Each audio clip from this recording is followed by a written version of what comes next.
have been circling each other. That's the story of my life. I was telling the Drink Champs and Nori and I saw DJ. that. Yeah, I told EFN, we've been circling for 7 to 8 years. It doesn't mean I can't do it. I won't do it, but we circle. And how long we been? Last time I was up here in the building, we circled. We circled. Then we circled. I was then we like, circled. you on somebody else's. I was like, when you coming through? When you coming through for the black people? That's No, usually the question. did I say that? No, No.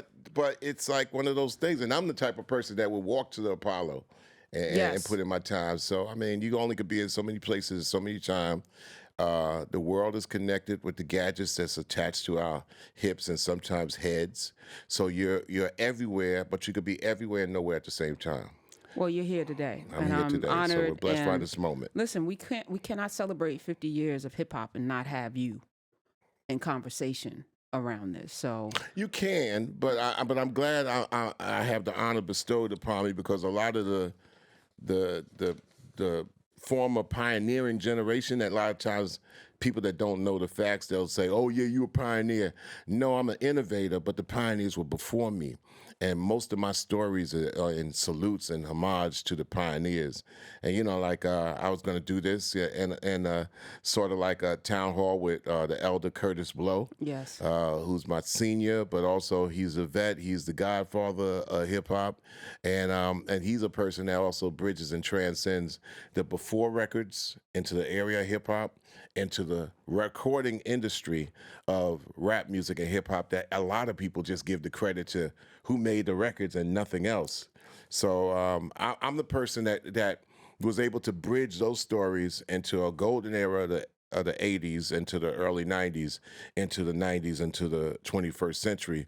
So I'm kind of like respected as a person to have kept the documentation accurate and the archives as accurate as possible and tell the story like Griot's supposed to tell. You know, Griot's never dropped a piece of rice on the floor. They told stories. They was off the top. They were the Black Thoughts of our history. I'm wearing past the baton, right? Because I feel like we have lost the ability to remember what came before. To the Are you point talking where about we as human beings human or beings- generations? generations, human beings, black folk in particular, it's like everybody feels like they're the first to have done something, but nobody gets anywhere without somebody doing it before. There's nothing new under the sun. So Nobody. I love that about you. I've known that about you. And if y'all walk with Chuck D anywhere, he is somebody that is not you're very aware of yourself, but you're also very aware that you are part of a human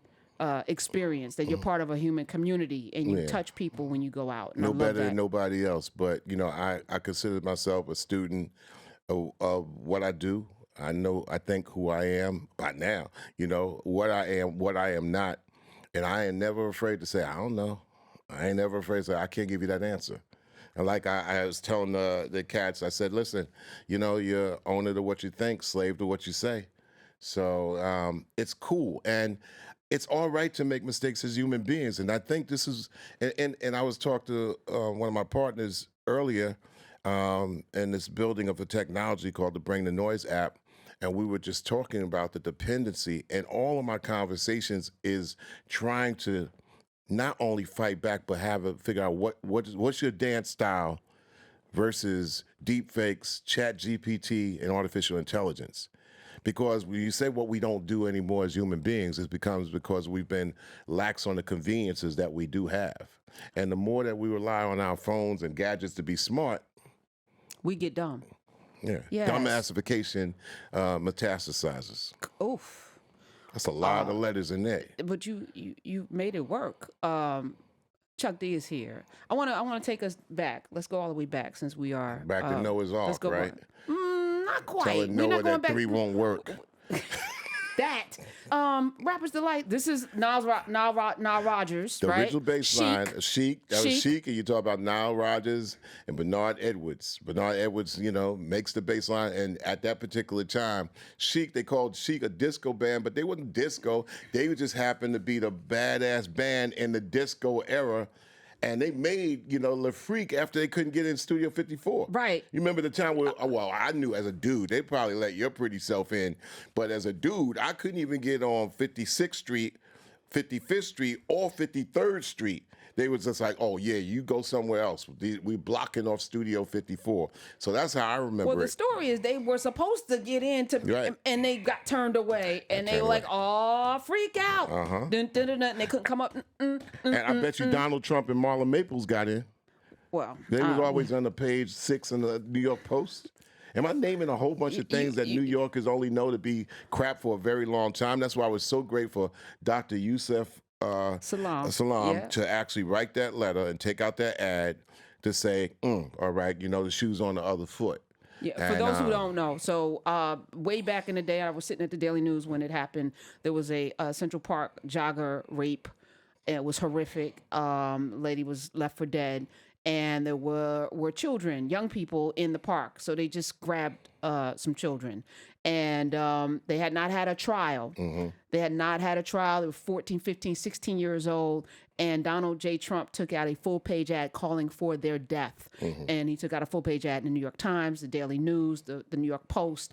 And he spent more than $85,000 calling for their death with giant headlines. So Yusef Salam, upon his indictment, took out a full-page ad. Yes. Brilliant. Yes. Karma.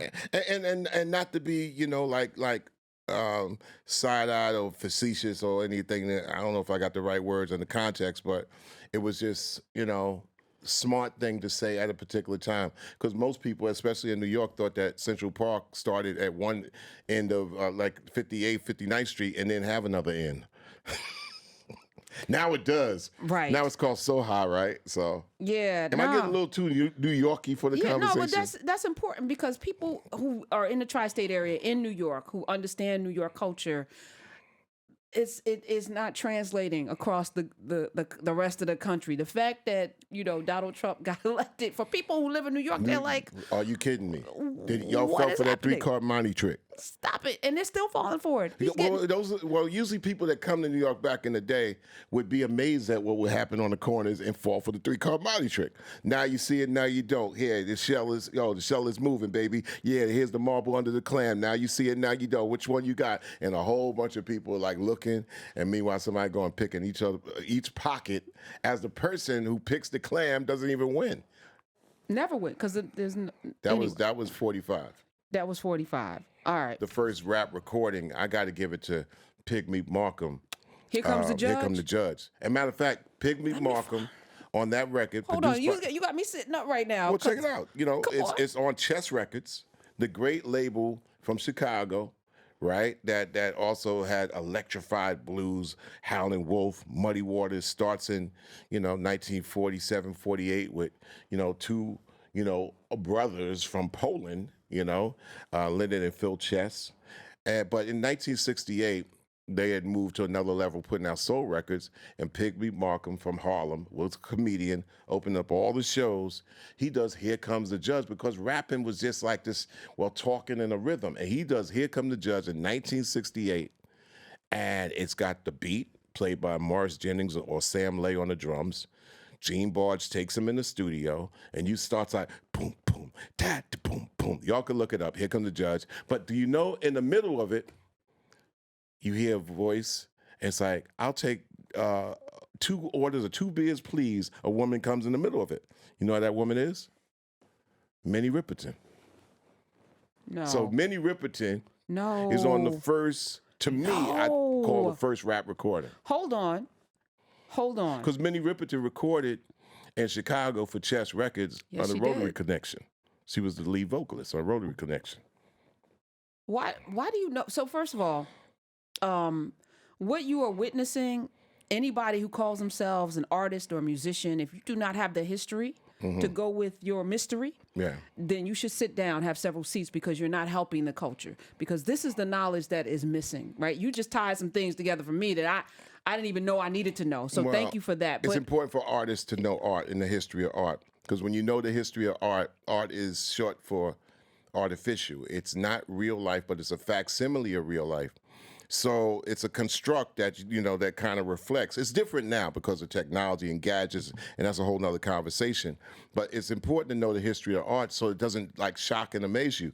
But when we as a society don't fill in the blanks of curiosities, and we have people kind of use their own judgment and taste on things, you're bound to have a bunch of chaos and disorder all over the place and rhetoric and all that. So it's important for people to know the things that they say that they love. I mean, you could be like, I don't dig that, I don't love that, and you don't have to know anything about it. But if you do say that you dig it, you love it, and all that, it behooves to help you out. All right. Where does Pigmeat Markham?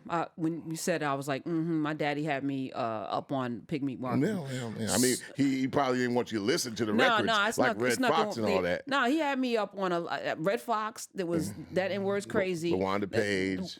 I had all before you yes. get to Richard Pryor. Yes.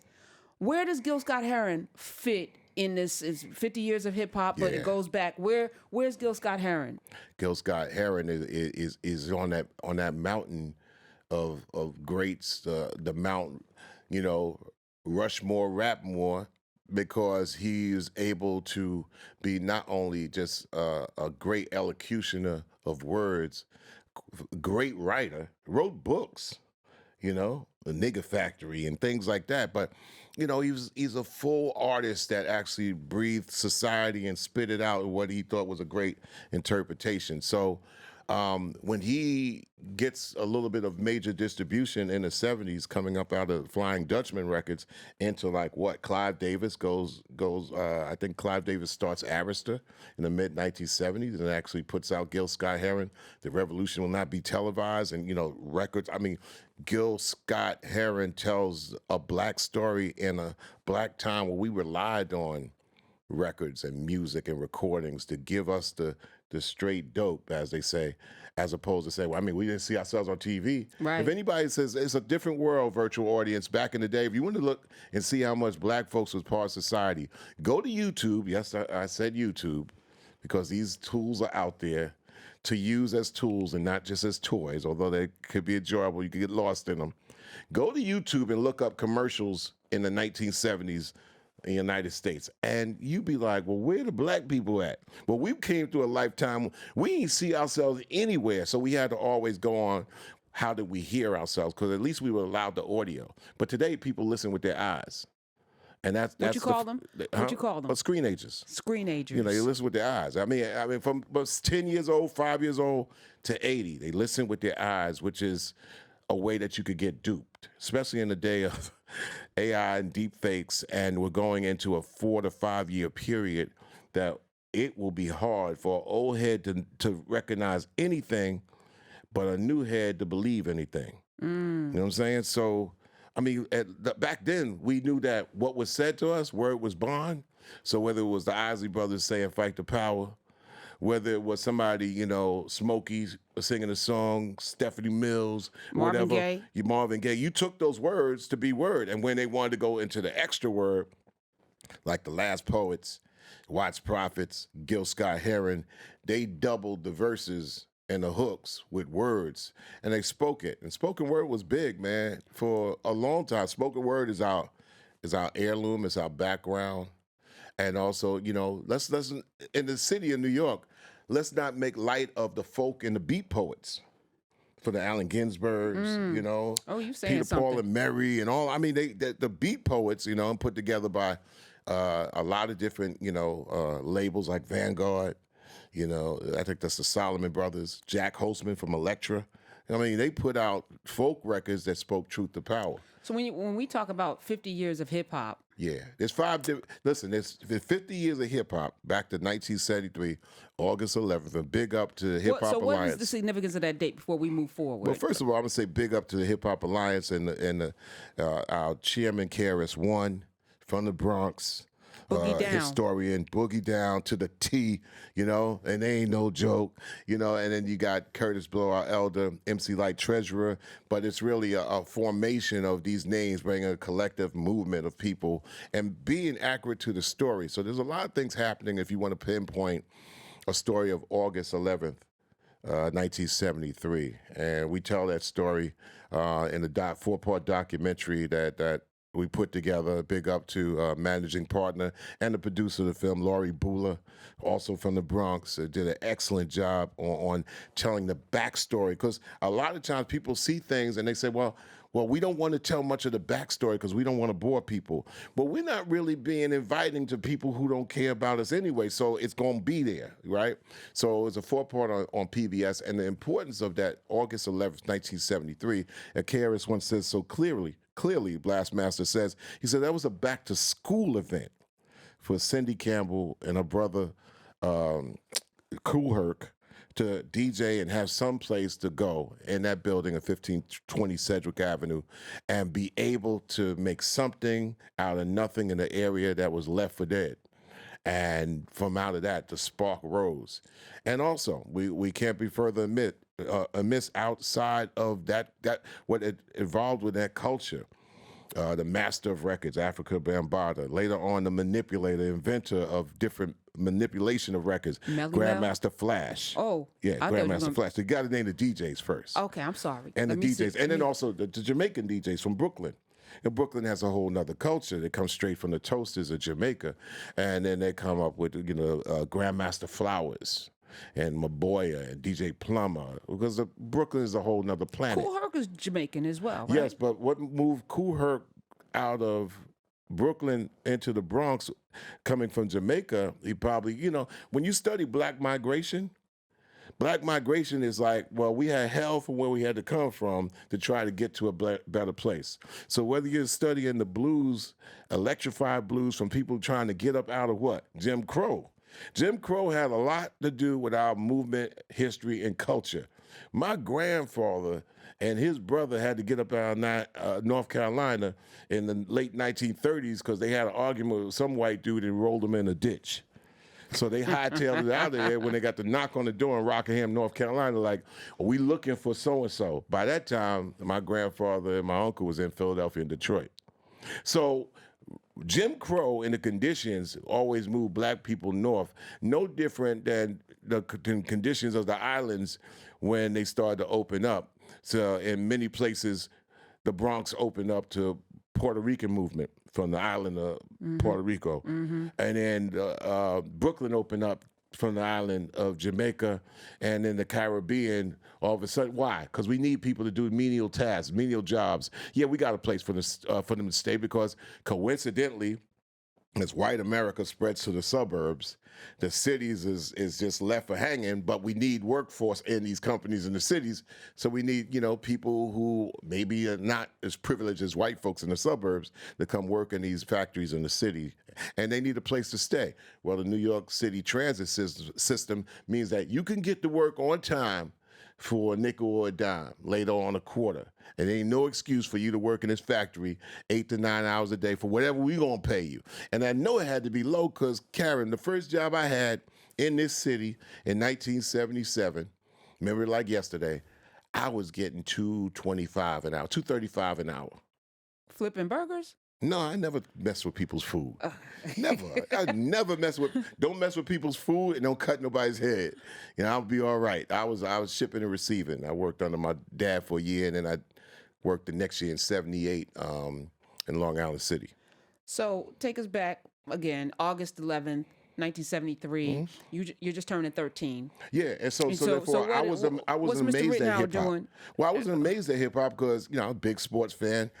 So I'm not going to be amazed at it because I'm 13 and it's just being born. So It's a thing coming out of the city. I was fascinated for the technical style and just somebody that's able to do something with their time and something out of nothing. But I was a sports fanatic. All right, so you are trying to play for the Knicks, I'm the trying Yankees. to what is 13-year-old Mr. draw Rittenhauer all doing? the time, play Graphic sports. artist. Yeah, and I knew I was going to be great at drawing. Not so good at sports. I wanted to play second base or play baseball. Sucked.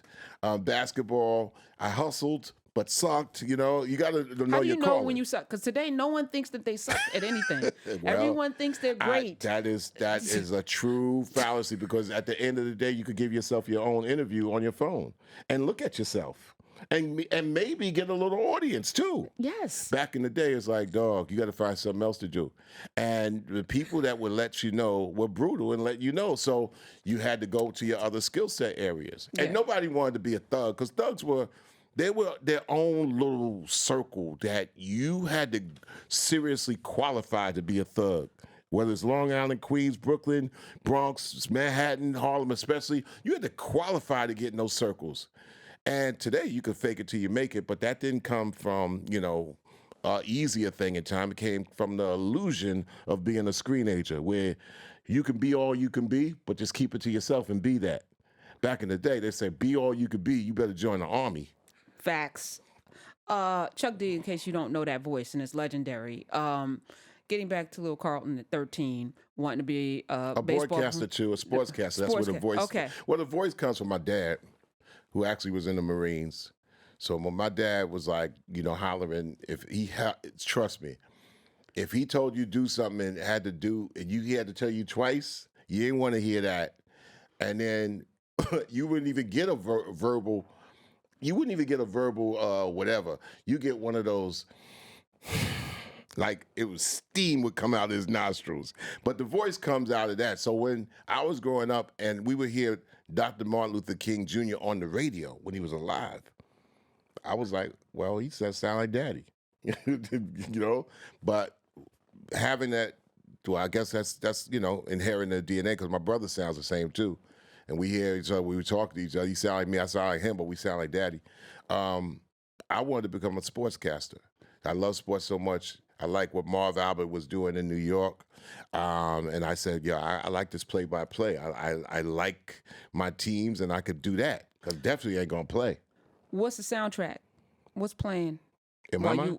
On Saturday morning while y'all are cleaning the house, because I'm imagining that was something everyone did, right? Y'all. Superstition. My mom would have Superstition playing on a record player, but then all of a sudden, you doing chores, and you better not touch that record. And she played the same old record. I mean, the record's going back, the automatic, the arm goes back on the record, repeat.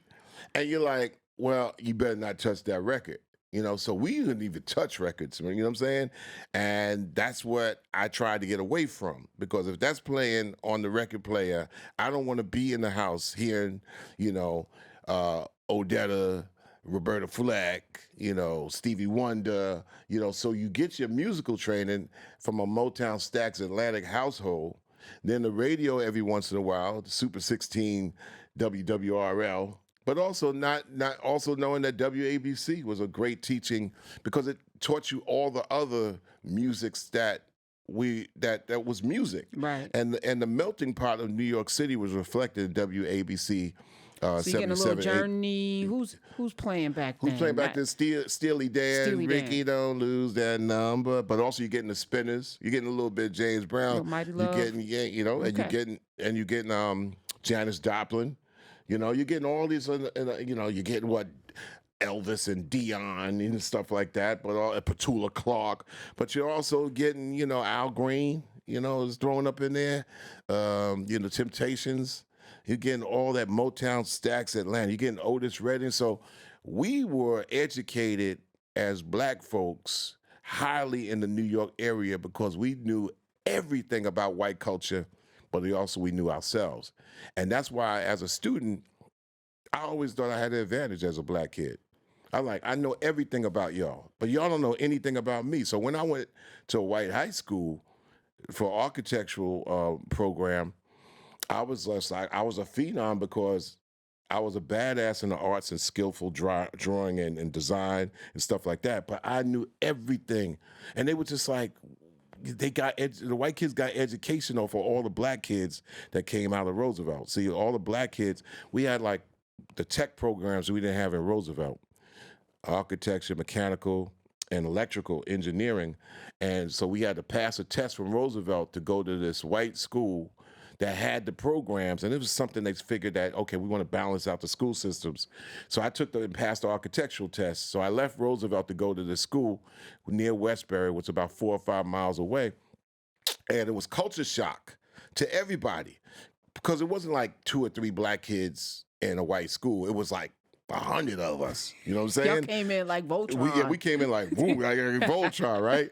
But what happened was it created like a little cultural storm after a while where the white kids knew more about black culture than all the other white high schools who would like kind of like they get their black education off of Good Times and Huggy Bear, and on Starsky and Hutch, Right. and we're like, no, we this thick without who we are.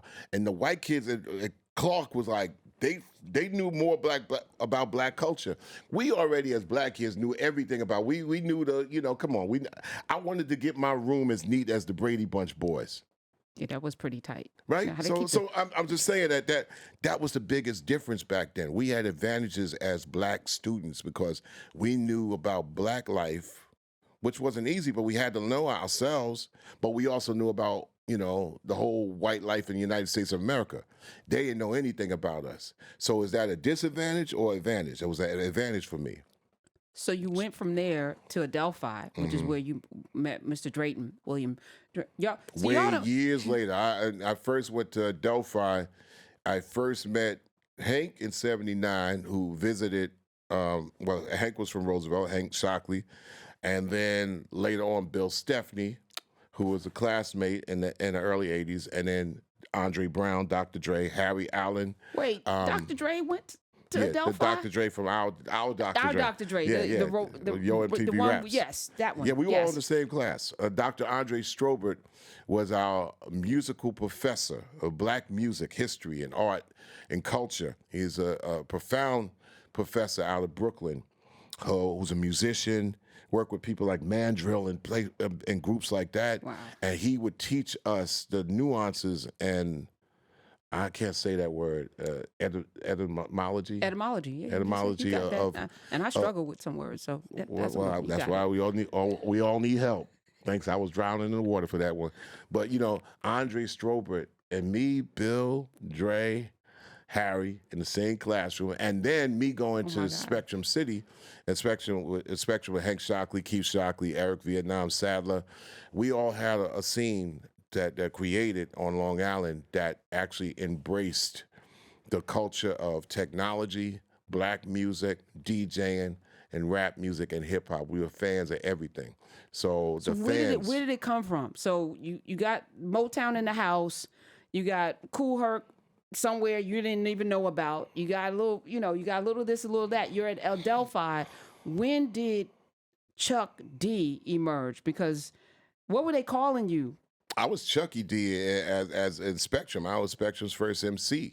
Matter of fact, Spectrum's first DJ under Hank was Professor Griff. He was DJ Wow. Griff. So Who's Chuck? Who's Chuck?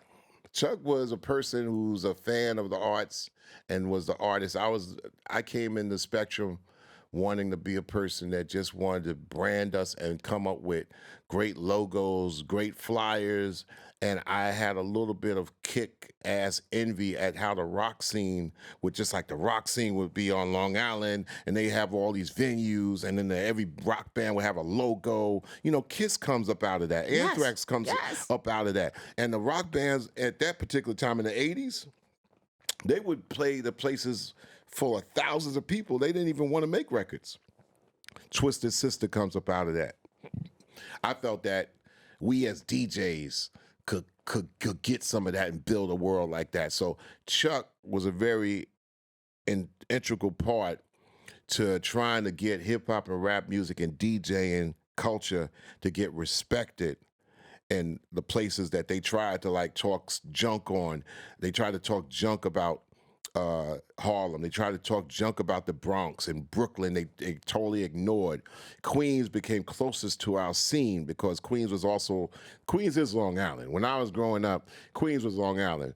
I would go uptown to 151st Street, aunts, cousins, and all that. I mean, one time I was running off the stoop, and my oldest cousin was like, "Where you think you at? Long Island? I'm from Queens. You from Long Island? That's Long Island." You get that shock and all, but that whole understanding of Queens coming closer to the Long Island culture is how we built our, I wouldn't say empire, but we built our understanding. And Chuck comes up out of that. Team player. I like sports. So it's all right if I ain't hitting the home run. I'm running and crossing the baseline. You know what I'm saying? So we good. So Chuck comes up out of that. I was the best. Like if Hank was supposed to be, he'd be Berry Gordy, right?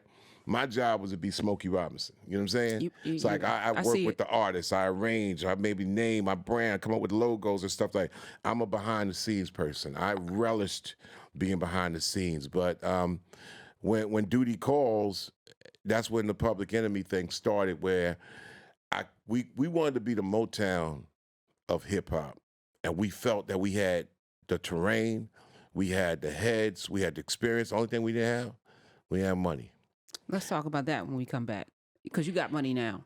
Chuck D is here. I'm paying money now. You I'm paying money, and I'm you got paying. money, sir. Sir, you have So money. it's a river. it's a river of it's money. a river. I'm trying to drink from the well. All right, when we come back, we're going to talk about where we are right now, because there's a lot of money. It feels like sports. You know, there's a lot of money. $100 million contracts here, $200 million contracts. You got artists that are making the money, but y'all paved the way. Where are we today? Chuck D is here, the 50th anniversary of hip hop. We're talking about it. When we come back, we'll be here.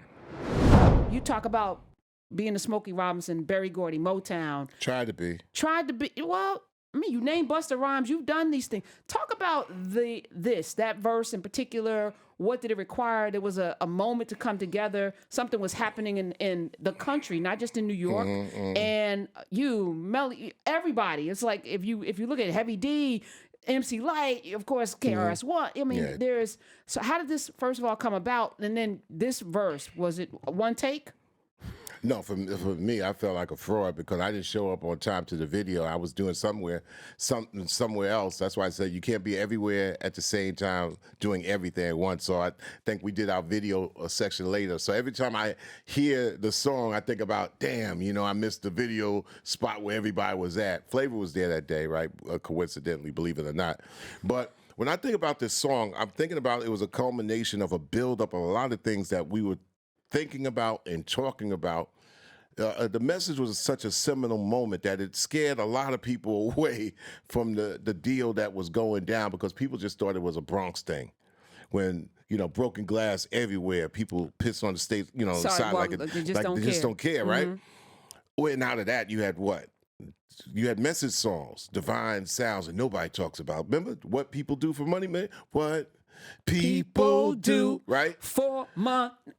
How is that song not in currency to this? And then big up the divine sounds, do it die bit style, guys. And also Run DMC gets his start out. It's like that. It's the way it is, right? Wait, hold on. Before you just throw that out, what was your influence on Run DMC?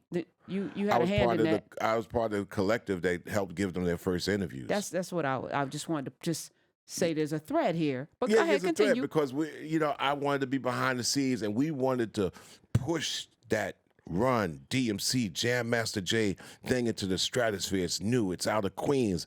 A young guy that throws these parties with Curtis Blow, Russell Simmons, and this young guy from Long Island, Rick Rubin, white dude.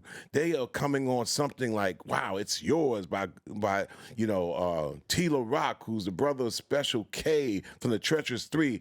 We like promoting this music, so you would think, no, it's not adolescent. It's something that it's brilliant. It is science and scholars with a funky beat coming at you that just won't stop, and it's just as big as rock. You know what I'm saying? So out of that, it was a culmination. At that particular time, there was things happening in black schools, in black towns, because all of a sudden in the 1980s, we had our heavy R&B. And heavy R&B was Reagan and Bush, right? So Reagan and Bush comes in the 1980s to make America great again with this actor, right? Then all of a sudden, what was in pockets in the New York City area in the late 70s, all of a sudden was around the country. Guns in every community out of nowhere, on top of the drugs. Now we're going to introduce the drug game so the younger heads don't pay attention to the older heads at all, because money is going to be that dividing factor and ain't nobody got any. So the drugs and the gun, and it's a different type of drug too. It ain't no weed. Matter of fact, it ain't cocaine, but it's figured out the way to figure down into crack and super addiction and put some super guns on top of it. So it had gotten to the point by the mid-'80s that we had to have some sort of like gun dialogue to let people know that these guns are out here and somebody's bringing them in. And we're going to have drug dialogue in rap and hip-hop music. And 1987, we were befell by our peers, Boogie Down Production. There's KRS and DJ Scott LaRock. And I'm on tour. We're in Rockford, Illinois, and boom, boom, I get a knock on the door, and it's the great Eric B., who also is like a union, unofficial union leader for years. And Eric B. will always bring the first piece of news to me to this day. He said, Chuck, man, they killed Scott. And I was like, what? And they killed Scott LaRock in the Bronx. And this had spilled over. It was a culmination of, people dying in high schools and these guns in high schools. And black communities were yelling out, but it wasn't even heard. The first, oh yeah, this is your mind on drugs would come out and these anti-drug campaigns, cool, but at the same time, nobody's telling the drugs in. Nobody's telling that it's tied to the COINTELPRO, the Contra, and all the people So my first songs I'm coming out with, I'm talking about Oliver North, right? Not really caring whether a kid knows it or not, but I'm saying I'm gonna put it out there like that. I'm not gonna keep no secret at all because I'm louder than a bomb, right?